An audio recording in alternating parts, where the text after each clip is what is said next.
Joining me now, as he does each and every week, is Sky News Australia's media watchdog columnist, Gerard Henderson. And thank you for joining us, as always, and pulling together some of these fantastic topics. You've noticed something going on at the Sydney Morning Herald involving Jacinta Nampijinpa-Price. Yes. What I would characterise as a bit of an unfair attack on her and a pile-on.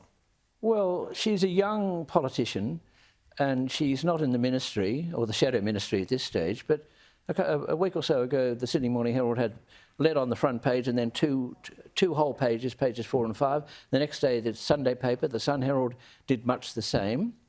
And so there are these various allegations, these pile-ons against her, but she's not, she's not the Prime Minister or the opposition leader. It doesn't really warrant it.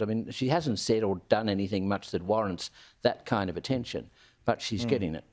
Well, she threatens the people that they do like, I guess, in a way. Her and Hastie as a ticket would not be good for Lee. Not liked by Sky. And of course, the other point is that when it was said in this interview with Patricia Corvallis that it was Senator Price who first spoke about Indians, if you go back and look at the transcript or listen to the audio, that's not the case. Patricia Corvallis first raised the issue of the Indian community, and then when Senator Price mentioned the Indian community, she said, oh, Corvallis mentioned it first, but that wasn't the case. They asked her to weigh into it, and then they got angry at her for weighing into it. It's a bit dodgy, that whole thing. Now, we do have a grab here of Sarah Ferguson criticising Trump to have a listen to. Penny Wong, welcome to 7:30. Good to be with you.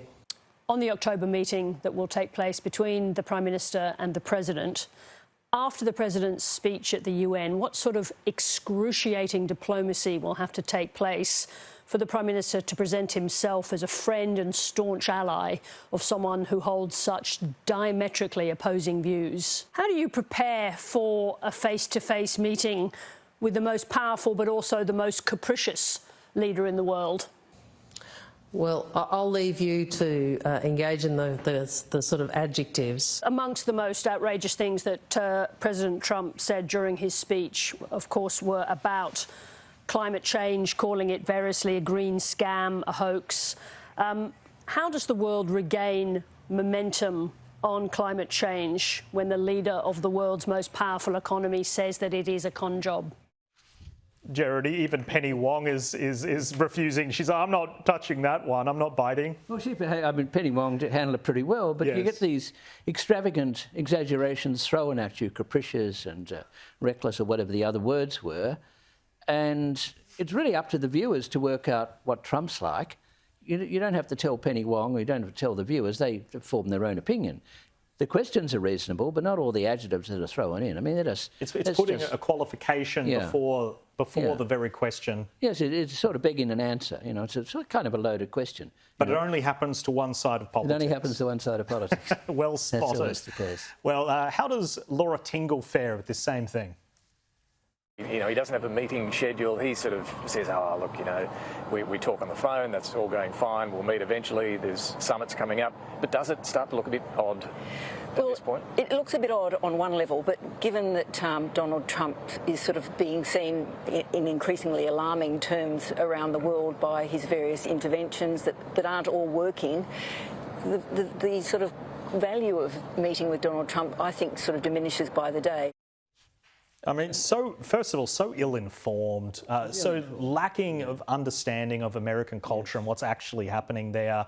And there has been a massive cultural shift away from the left in America, completely devoid of that. But again, they have to qualify with their opinion of what they think's going on.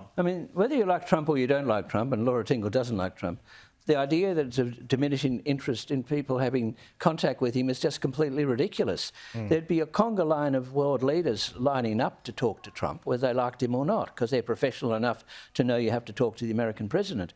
But there's Laura Tingle basically saying, well, he's diminished, he's a bit of a fool, no one wants to talk to him, which is a projection of her anger onto him, but it's not an accurate report. But the ABC flew her all the way to New York to be interviewed by David Spears, who they also flew to New York, to make those kind of comments that are completely unpredictable and also somewhat ridiculous. But they're running out of money, of course. Remember, they need more money.